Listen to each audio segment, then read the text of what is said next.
ഞാൻ എന്തെങ്കിലും പാർക്കുന്ന ഈ കാലഘട്ടം എന്ന് പറയുന്നത് ഞങ്ങൾ പ്രസംഗിക്കുന്ന വിശുദ്ധ ബൈബിൾ സത്യമാണ്. അത് സത്യമാണെങ്കിൽ ഇത് ഏറ്റവും അവസാനത്തെ കാലഘട്ടമാണ്. യുഗങ്ങളെ കുറിച്ച് ഞങ്ങൾ പഠിക്കുമ്പോൾ അന്ത്യയുഗത്തിൽ അന്ത്യകാലഘട്ടത്തിലാണ് നാം പാർക്കുന്നത്.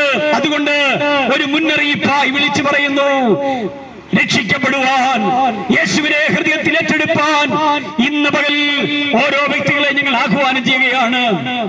മറ്റൊരുത്തനിലും രക്ഷയില്ല. നാം രക്ഷിക്കപ്പെടുവാൻ ആകാശത്തിന് കീഴിൽ മനുഷ്യരിൽ നൽകപ്പെട്ട വേറൊരു നാമമില്ല, അത് യേശുക്രിസ്തുവിന്റെ നാമമല്ലാതെ. ആയതുകൊണ്ട് ഈ സുവിശേഷം നിങ്ങളുടെ ഹൃദയങ്ങൾക്ക് സമൂലമായ പരിവർത്തനം വരുത്തട്ടെ, രൂപാന്തരം വരുത്തട്ടെ. അപ്പൊ നിങ്ങൾ ചോദിക്കാം, അങ്ങനെയാണെങ്കിൽ തെളിവേദോപദേശി ഞങ്ങൾ പ്രസംഗിക്കുന്ന ഈ സുവിശേഷം അനേകർ സ്വീകരിച്ചപ്പോൾ മാറ്റങ്ങൾ ഉണ്ടായിട്ടുണ്ട്.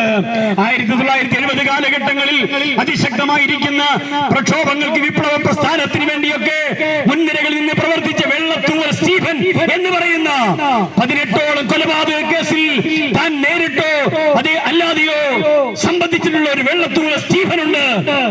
ആ മനുഷ്യൻ യേശുക്രിസ്തുവിന്റെ ഹൃദയത്തിൽ വന്നപ്പോൾ നീണ്ട നാളുകൾ കാരാഗൃഹത്തിൽ കിടന്ന മനുഷ്യൻ യേശു കൊടുത്ത സമാധാനത്താൽ രൂപാന്തരം പ്രാപിച്ചു, പശ്ചാത്താപം പ്രാപിച്ചു. ഇന്ന് യേശുവിനെ ഉയർത്തുന്നുണ്ട് പ്രിയരെ.